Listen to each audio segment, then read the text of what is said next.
presenters here. So our next presenter is Dr. Susan Wyatt Sedgwick, and she is the former Associate Vice President for Research and Director of the Office of Sponsored Projects at the University of Texas at Austin, where she was responsible for both pre- and post-award financial administration units and export controls. Dr. Sedgwick went to Attain as an Associate Vice President when she retired in 2015. She is either is or has been a professor at several universities and has participated in several of the master's research administration programs. I believe you're affiliated with Johns Hopkins now, is that true? And just a leader, a thought leader in the profession of research administration. She served as chair of the Federal Demonstration Partnership and has served on the board of directors for both NCURA and SRAI.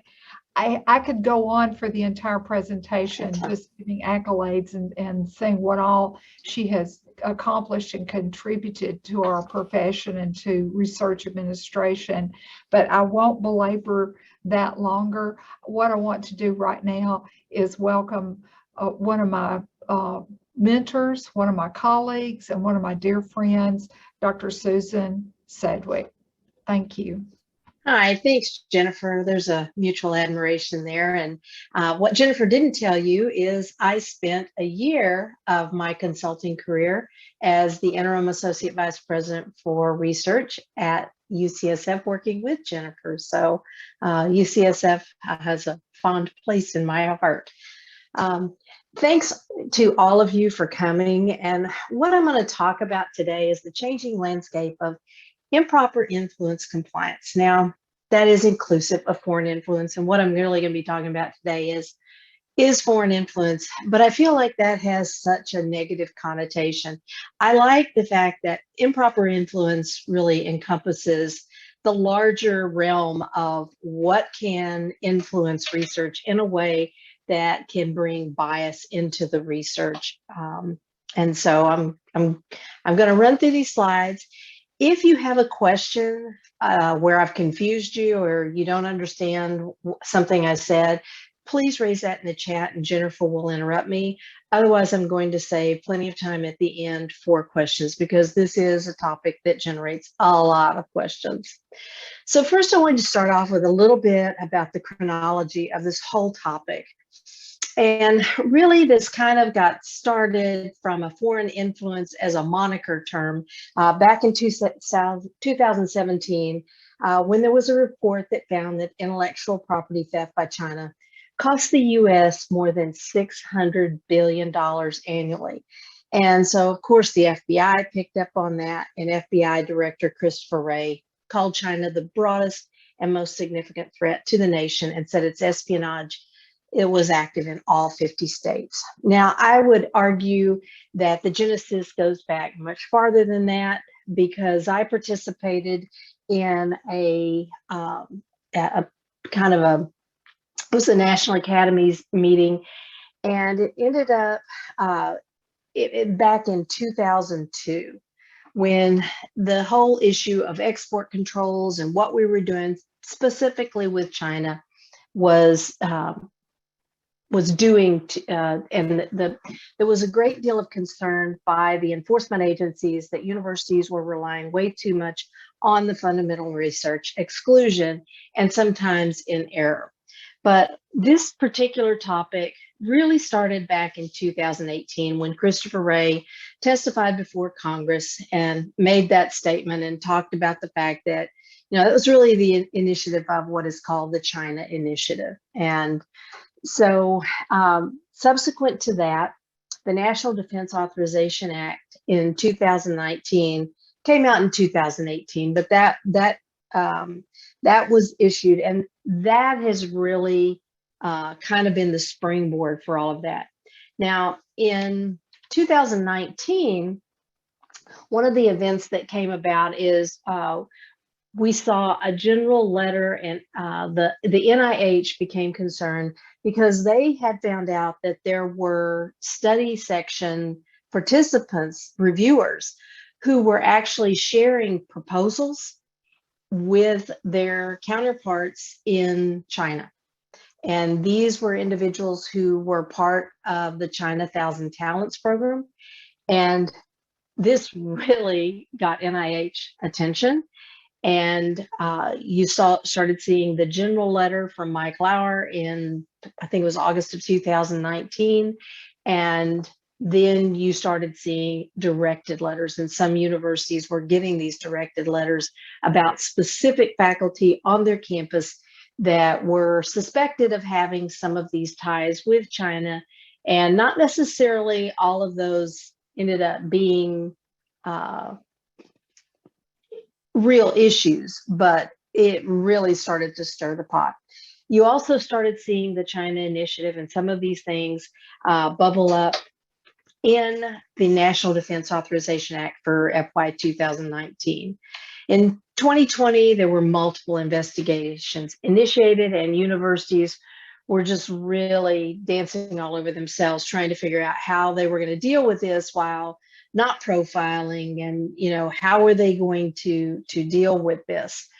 Again, in 2021, there were multiple studies, and those studies I'm going to talk about here in a moment really came up with some common themes. And then we had the National Security Presidential Memo 33 that came out in early 2021, right before it was issued by President Trump, right before he went out of office.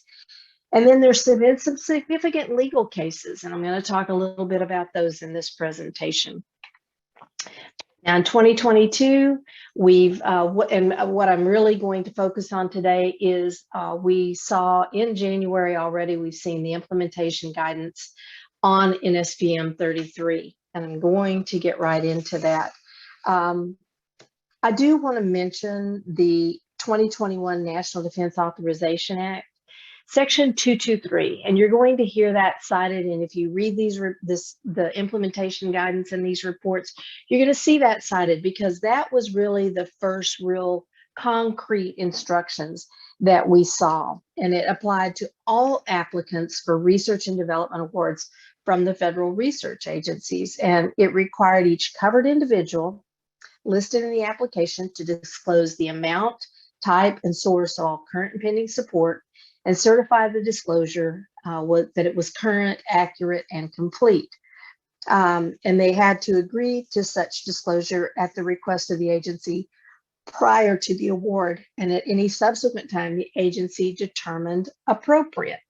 And there was just a whole lot of confusion about what this meant with NSF, NIH, DOE, with all the different agencies being all over the place. So what NSPM 33 started was the fact that there did need to be some harmonization in this area. As I mentioned, there were some studies done, and the first one came out. It was a GAO report, Agencies Need to Enhance Policies to Address Foreign Influence, and that came out in early December of 2020. Then you had the Improper Influence in Federally Funded Fundamental Research, which was conducted by the MITRE Corporation. And then finally, you had the much anticipated JCOR, the Joint Committee on the Research Environment report that was issued by the National Science and Technology Council. And so some of the common themes that came out of that was organizational culture is set at the top. And they meant the tippy top. They meant people that are engaged as regents and trustees had to be aware of that, and they had to set this organizational culture of compliance. This is where we also started to see it bubbling up that every institution that these regs were applicable to were going to need a chief research security officer and a Research and Security Integrity Working Group. And that came out of the recognition that this is not an issue that's going to be managed by a single office or a single person. It really is going to take representatives from different offices, international programs, as well as research. The provost office in many cases, the academic area, legal counsel, finance. It really does touch on so many different areas. One of my colleagues says this is an issue that it's like an octopus. It has tentacles and it's constantly moving. The common themes also supported a centralized approach for evaluating research partnerships. Again, this is not something that you should be doing in silos. This takes people coming together. Most of these stated that we should be looking at the sum of all appointments at the institution. The requirement to disclose and review of foreign government talent research program contracts by the institution. Now, we normally don't get into reviewing contracts that our faculty sign on their own. And this was specific, at least to foreign government talent research programs, that we should be reviewing those and not only offering, but requiring that the faculty disclose those and provide us with copies. They suggested requiring disclosures of all information necessary by not only researchers, but the graduate students and visiting scientists. And this was the first time we saw this type of suggestion that we needed to be expanding this beyond covered individuals. There was also the suggestion that there should be training for all participants in federally funded research. And one of the things that has come up a lot, and I did some training for the National Institutes of Health Office of the Inspector General for their frontline investigators.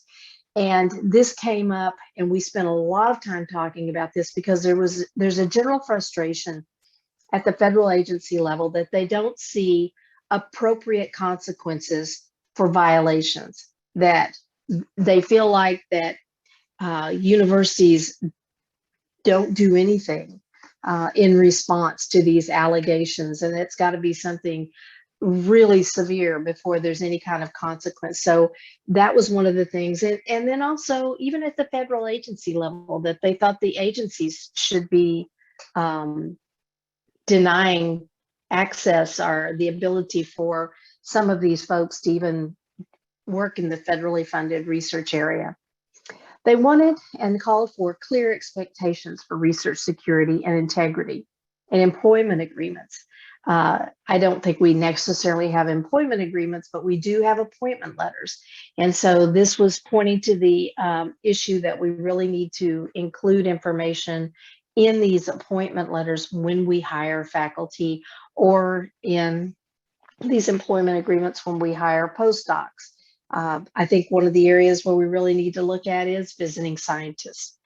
And then the use of digital persistent identifiers. And I'll talk a little bit more about those because this is certainly something that I think can help our researchers to manage this much more easily going forward.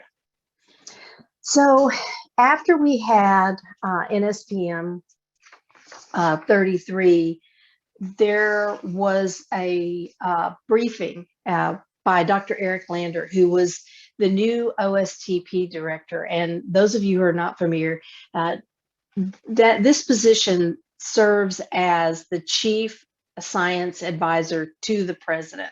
So when President Trump left office, his OSTP director, Kelvin Drogemeyer, left also. And so when, I'll give you an example, when the Trump administration came in, I think it took 2 years for him to appoint a chief science advisor and an OSTP director. And within the first 90 days, we had the announcement that Dr. Eric Lander had been nominated to be President Biden's OSTP director and chief science advisor. And so he came out and issued this briefing on the clear rules for research security and research responsibility. You know, a lot of people wondered when President Biden was, negating a lot of President Trump's presidential actions, if this was one that he would come back and say, we're not going to do that. And he didn't. He's pretty much stuck with it. And even in this briefing, I was really surprised because this talks more about the fact that, we have to balance and be careful about, we don't need to be profiling. We don't need to be coming down and being the police, but we do need to take this seriously. This talked a lot about what the federal agencies need to be doing, and so did those reports. It wasn't all on us, but ensuring that the federally funded researchers provide their funding agencies and research organizations with appropriate information concerning their external involvements that may bear a potential or perceived conflict of interest or conflict of commitment. They also said that the federal agencies should have clear and appropriate policies, each one of them concerning consequences for violations of disclosure requirements, and that there needed to be interagency sharing of information about such violations. And then finally, that ensuring that research organizations that receive substantial federal funding, and that was defined as greater than $50 million annually, to maintain appropriate research security programs. And that was really the first time that we saw something fairly concrete, that there was going to be this expectation that we have a formal process for dealing with research security. So now I'm going to dig a little bit more deeply into the guidance for implementing the National Security Presidential Memo 33 on national security strategy. And so this really is focused on harmonization among the federal awarding agencies of disclosure requirements. And be careful what you ask for, because sometimes harmonization means that you're going to get the most strict of all of these requirements. But still, harmonization, I think we could all welcome. Required use of digital persistent identifiers. Again, I'm going to talk about that more in another slide. Consequences for violation of disclosure requirements, information sharing, the requirements for the research security programs by recipient organizations. And then there is an appendix section that has definitions, and some of those definitions are slightly different than what we saw in section 223 of the National Defense Authorization. So I want to point those out. One of the things, and I want to cite some of the things that are contained in this guidance and that are really good things. There's some good things, and it's mostly good. Agencies should avoid taking major actions until this is fully implemented, including but not limited to new regulations, requirements, and disclosure forms, unless coordinated through the National Security NSTC. Disclosure forms should advise that false representations may be subject to prosecution and liability, getting back to that consequences for violation of disclosure requirements. It also urged agencies to engage with the research community throughout the implementation process and to consider stakeholder and community input and concerns. Now, they've got, I think it's 90 or 120 days, so there's not going to be a lot of time for that. I think most of us who have been really involved with the Federal Demonstration Partnership feel that that's where most of this interaction is going to be, but there will be outreach to other organizations such as COGR, APLU, AAU. And that engagement, they urge, should include testing and piloting and solicitation of feedback during the development of new policies and forms where practical. So look for involvement at the FDP level. And I want to mention, give a plug that grew out of the Florida demonstration partnership. I think if you kind of watch the FDP and COGR websites, that's going to give you your best spot for the latest information on these topics. And if you don't know, COGR is the Council on Governmental Relations, and it's COGR.edu if you want to look that one up, or thefdp.org. Another item is that when introducing changes to those regulations and policies and procedures, agencies should avoid retroactive application, and that would unnecessarily harm researchers.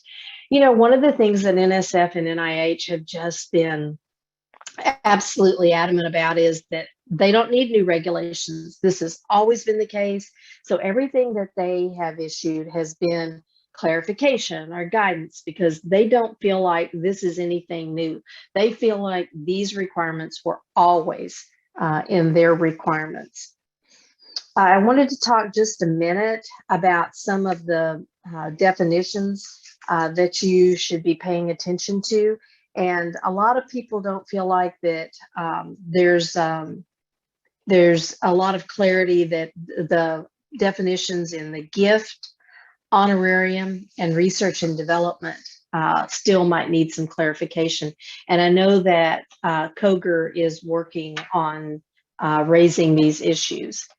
So here's the first one: covered individual or senior key personnel.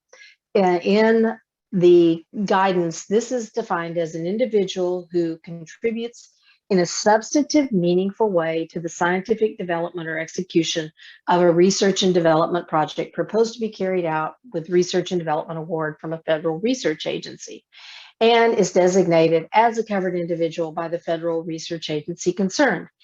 Now, this means, it goes on to clarify that this means principal investigators, other senior key personnel seeking or receiving federal research and development funding, and researchers at federal labs.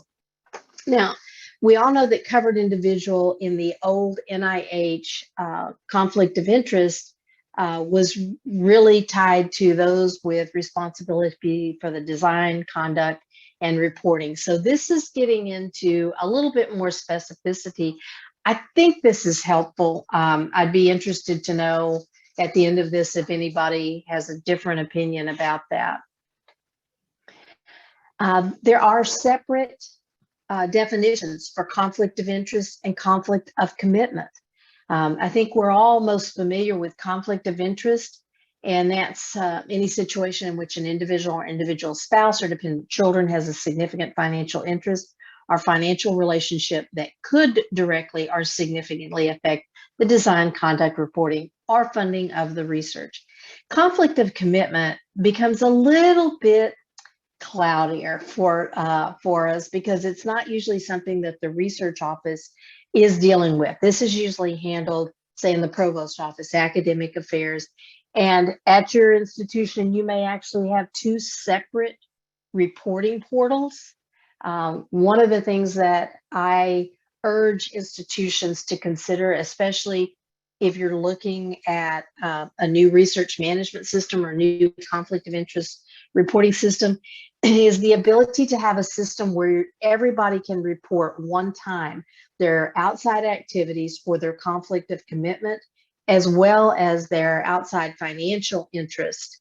And so these definitions sort of separate those two items, whereas a conflict of commitment can involve a situation in which an individual accepts or incurs conflicting obligations between and among multiple employers or other entities. And as it says, many organizations define conflicts of commitment as conflicting commitments of time and effort, but it could just be effort, including obligations to dedicate time in excess of organizational or research agency policy or commitments, or other types. It gives some examples: sharing information, withholding information from an employer or research agency.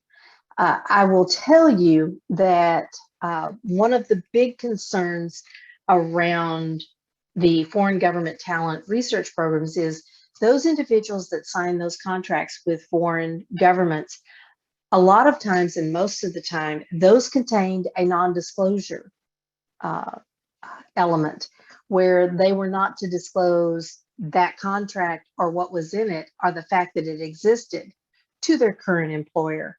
And so that is something that, you know, your faculty really need to be aware of. They should not sign anything that doesn't allow them to disclose what they're doing to your institution. So that would be a conflict of commitment, even if there wasn't any perhaps compensation or compensation that arose to the threshold levels that we normally consider in financial conflicts of interest. So one of the really nice things is this came from the Koger report, and I'm providing a link at the end of this for all the resources that I've used.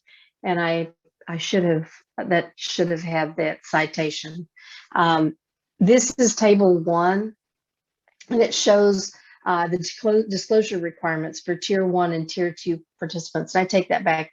I think this came out of the actual guidance, but this makes it a little bit more clear that peer reviewers and advisory committee members they don't have to submit current and pending, but they do still have to disclose their organizational affiliations, positions and appointments, and foreign government sponsored talent recruitment programs. So there's several tables in here that make it a lot easier for you to kind of figure out how to advise your faculty.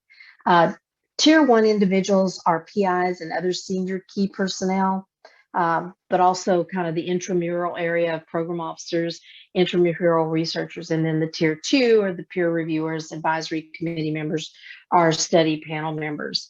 There was a recommendation in the JCOR report for extending disclosure requirements to students and postdocs. I mentioned that earlier.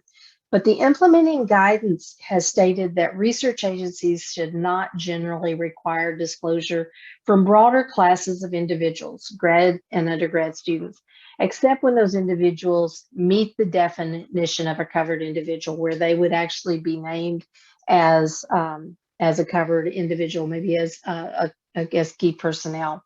And Koger has pointed out that the definition of covered individual in the definitions is quite broad, and that's one of the ones that they would like to see revisited, because it states that it's an individual who contributes a substantive and meaningful way to the scientific development and execution of a research development project. And that really could be a postdoc or a graduate student. So I think there needs to be, at least in some part, discretion on the part of your institution for this. Now, I have also seen in all this guidance that there was a suggestion that we require disclosures of visiting scientists. And so I think it's critically important that we think about that and know exactly who's paying their salaries, because that should be disclosed. If they're working on a research project, that needs to be disclosed. So there is also on pages 4 and 5 of the guidance, this table that shows really, and I've just shown you a snippet. And I have the link to this report where you can go in and look at all of these, but it's a really nice matrix that hopefully clarifies to you where the information needs, where, when, and how the information needs to be disclosed. NSF and the guidance do not require honoraria and mentoring to be disclosed, but NIH does. And so there's also an NIH NSF matrix that you can access that really distinguishes NSF and NIH through Gene Feldman at NSF and Michelle Bowles at NIH. They've really tried to work together and harmonize, at least between the two of them. But I can tell you there are some differences just because they have different different requirements placed on their agencies.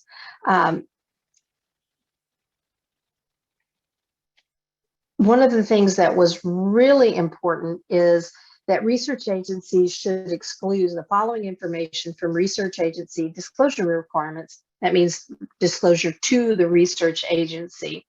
And that would, those listed, and this is in the report, completed support, including recently completed support. So this is only what is currently active.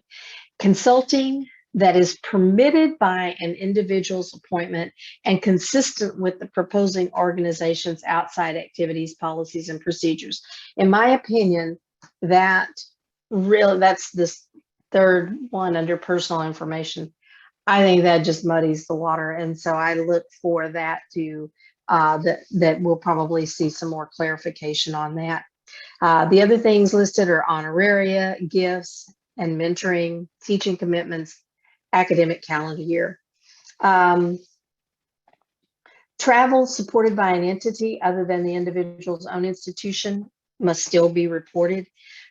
You still have to provide you'll have to provide to the federal agency translated copies of foreign contracts as delegated to each agency. They can make a decision once you've reported that activity if you want to, if you're required to report that. All foreign government talent research program contracts, those must be disclosed. And gifts are generally, they're dealt with as resources with no expectations of anything, and they're not requiring reporting of gifts unless they really aren't a gift, is basically what this says, unless this does not override the Section 117 reporting to the Department of Ed. I will tell you that Google translations, Google Translate, those will not be accepted. You're going to have a certified translation. And so that's an important thing to know. And that updates should occur prior to the award of support, annually, more frequently, or promptly where the research agency deems appropriate. I get a lot of questions about people discovering or something new pops up between the submission of a proposal and the just-in-time. And you can wait until the just-in-time unless you feel like this was a really egregious omission. If it was accidental or unclear, I think you can wait until just-in-time. Another point is that you're required, if there's a new outside activity that's required to be updated in the RPPR, I always tell my clients that if you have a change that you discover a month into a new award, you might want to consider going on and making that disclosure to the grants officer. So, oh, sorry, went ahead. This is just an example, and I've cut out this is at the bottom. This is that certification that NIH requires a signature. NSF does not require a signature, and that you have these forms. And I think that's something to note. If I were you, I would make sure that somewhere in your proposal routing form, whatever your key personnel sign off on, that you have this statement if they're not required to actually sign this and submit it. Because if not, this is what whoever is your institutional official they're making that certification. And I would personally want something that I can go back to and say, well, this is what they told me, that it was, that the statements were true, complete, and accurate to the best of their knowledge. That little note. And then I want to talk about the incorporation of digital persistent identifiers. And this has been, ORCID is the one that I'm most familiar with, but there are others, and I'm not advocating for ORCID. It is a membership organization, but they have had this process for developing these digital persistent identifiers, which is kind of like a research social security number that would follow anybody that's supported on in the US, a federally funded researcher as a graduate student, and it would follow them through their entire career. And what the provider does is all of the information that would go into current and pending and other support, all this would be housed at this this DPI provider. So the researcher, if your institution is a member of or subscribes to a service from a commercial entity, they would provide the information to the DPI provider that would house that information. So it's like a one-stop shop where you insert all of this and keep that updated. And then the sponsor, if they're not required to, but they are strongly encouraged to allow the use of this DPI. So instead of filling out all those forms every time they submit a proposal, they would submit their DPI number and then and the DPI sponsor, and then the DPI provider would authenticate and allow access by the sponsor to that information. And so this could really be viewed as a huge time saver for your faculty and a reduction of the administrative burden required.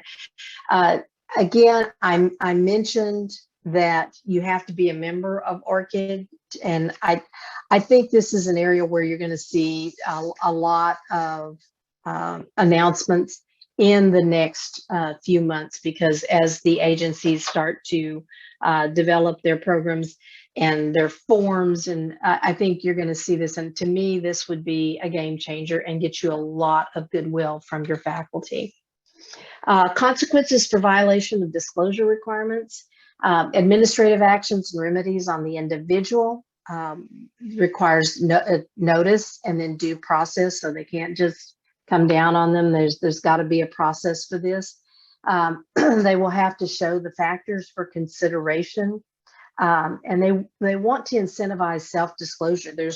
There's a lot of, and I've talked in some of my sessions that it would be nice if we had an amnesty day where everybody could kind of come clean, but this is a way for they want to not penalize people for coming forward, much in the same way as if you have an export control violation and you self-disclose rather than being found out somehow else and being made to disclose through a directed disclosure.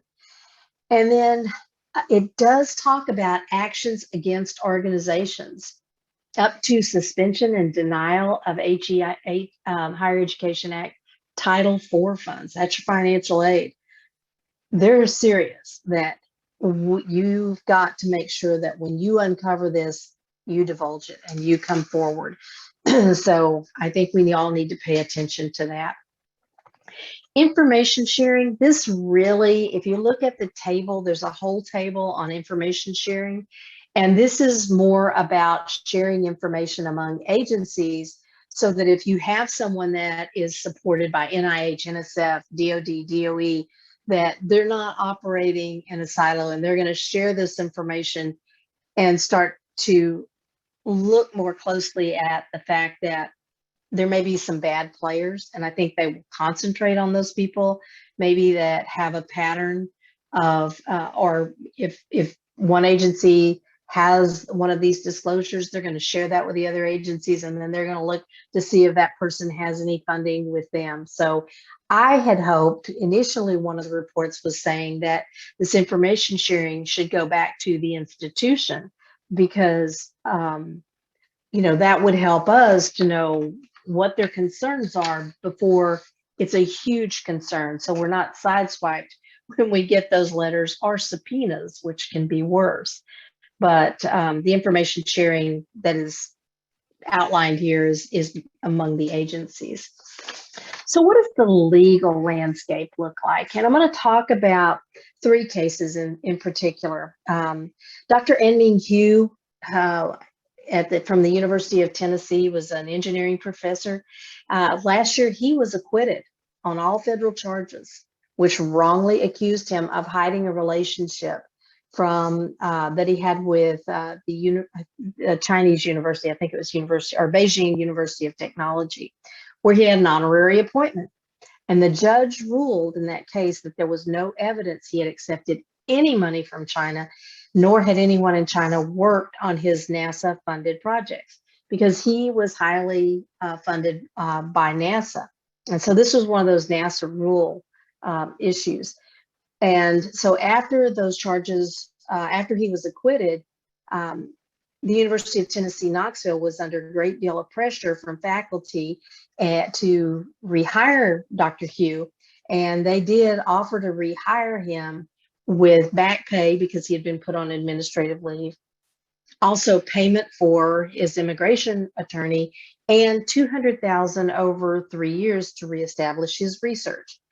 So the damage done to his research and reputation, is just, it can't be underestimated here in all of these cases. And that's why, when we see these letters, we really have to tread lightly, but, so it's a fine line that you have to walk with being, responsive and concerned.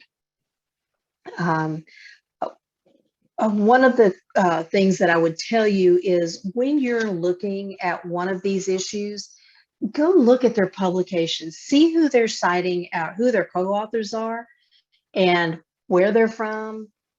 And then also look at their citations for funding, because that's where you can find this a lot. I know the NASA rule violation that I was involved in when I was at the University of Texas at Austin, it really came from looking at publications where we were able to see that.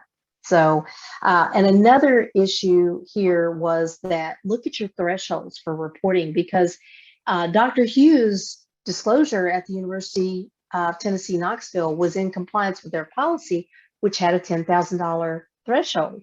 And yes, he had received some compensation for travel, but it fell below that. So he also had not really gone against his own institution's policy.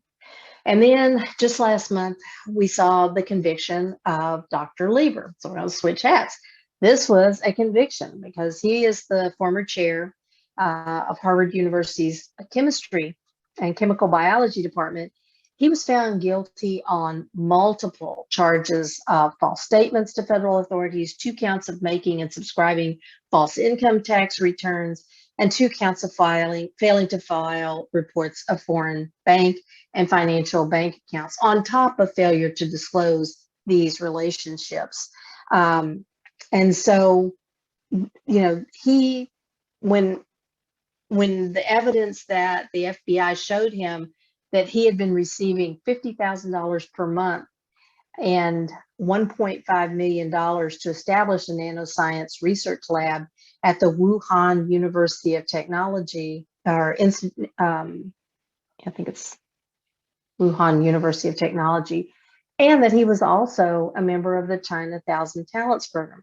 Now, those of you who are not aware of Dr. Lieber is one of those rare cases where he was not of Chinese descent. So this was significant.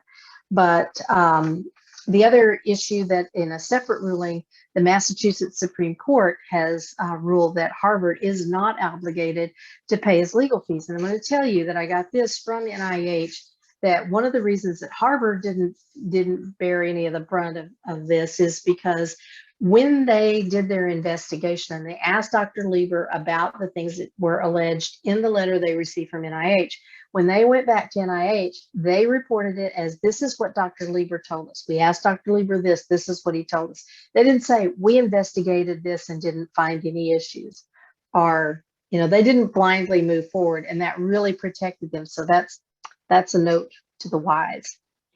And there's just, this whole Lieber conviction has led to a lot of concern about what this means for science. And I thought this quote from Toby Smith at AAU was really on point. He says, I think it makes clear to academic researchers the importance of fully and honestly disclosing the research funding that they're getting from sources to federal agencies when they're applying for awards. So that's the message to your researchers. Just tell the truth, just report it, because transparency is critical in ensuring the integrity of science and making sure that we're compliant here. I want to mention one other case. Last week, the federal government dropped all charges against MIT professor Dr. Gang Chen. And you may remember that he was arrested and charged a year ago with failure to divulge his affiliations with Chinese institution. And MIT has legally defended him. They have been staunchly on his side. and even members of their grants administration unit. Some of our colleagues testified on his behalf that what he was doing was sanctioned by the university, and that his failure to disclose this was actually in the 2017 grant submission before these clarifications were, made so abundantly clear. So I think the message for us is we have to tread lightly. And one of the really overarching themes in this guidance is that we need to be fair, and that everything that the agencies do, it needs to be fair. There is a lot of concern about profiling and the chilling effect this has had, particularly on our researchers, their students, their postdocs who are of Chinese descent. And I want to mention real quickly that the Committee of 100, and it's called the Committee of 100. It's the Committee of 100 Influential Chinese Americans. They've recently published a white paper that provides the results of a study conducted with the University of Arizona, looking at this issue and the impact that it's having on collaborations between universities and China in particular. But a lot of our researchers, it's truly had an impact, and they just don't want to go there, and that's not in the best interest of research and solving the world's problems. So I promised you, here is a list of all the citations, and so it's a quick list of finding those resources. And now we'll open it up to questions, and I will stop sharing.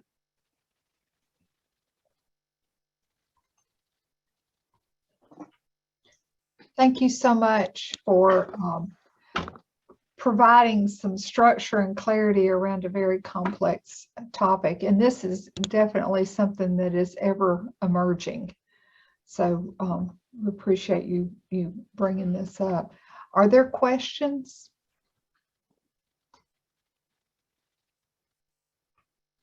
I did see that one person Teresa, shared that she's ensuring that all of her PIs have a proper digital signature. Could you speak to the importance of that?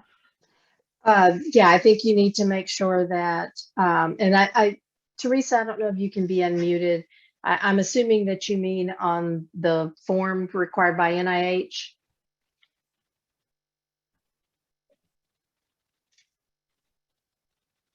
Okay, can you put it in the chat? Is that what? Yes, okay. Yeah, if you're going to use a digital signature, which I'm sure a lot of us are with working remotely, you just, I'll give you an example. DocuSign is an appropriate digital signature. I'm not familiar with all of them, but I do know that that's one that has been called out as being appropriate. DocuSign. I'm not sure about Adobe. Has anybody had experience with Adobe? We use DocuSign. We have Adobe. Okay, we've been going. Yeah, but Okay. we use DocuSign. So I don't know if DocuSign has an extra layer of protection. There's a lot of people that are saying, "Hey, Mindy," they're using Adobe as well. I just think it needs to be, one that's universally acceptable. Adobe and DocuSign are the two that I'm most familiar with. Okay. Any other questions?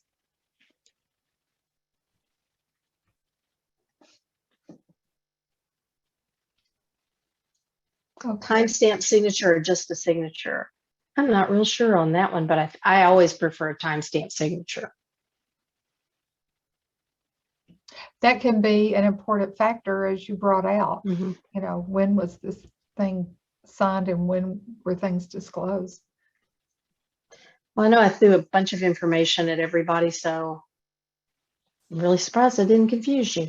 I think you've added a lot of clarity here. But thank you so much. Let's see, there's a lot, including is using perceptive content. Sandra Castrillon. And if anybody runs into a problem, I'm not going to give out the name.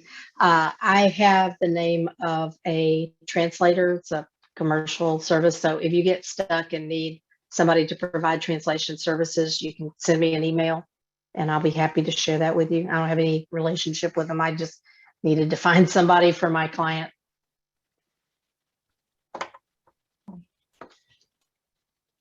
I'll stay on till the end in case somebody thinks of a question, but.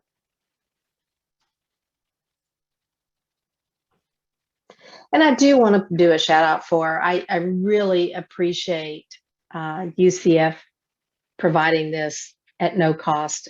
I'm currently serving as the interim vice president for Center Business Operations at Seattle Children's. And I'm hoping some of my folks were on here today because I have, I made that link available to them. So it's just a great service, as you always do for research administration, Jennifer. Well, thank you.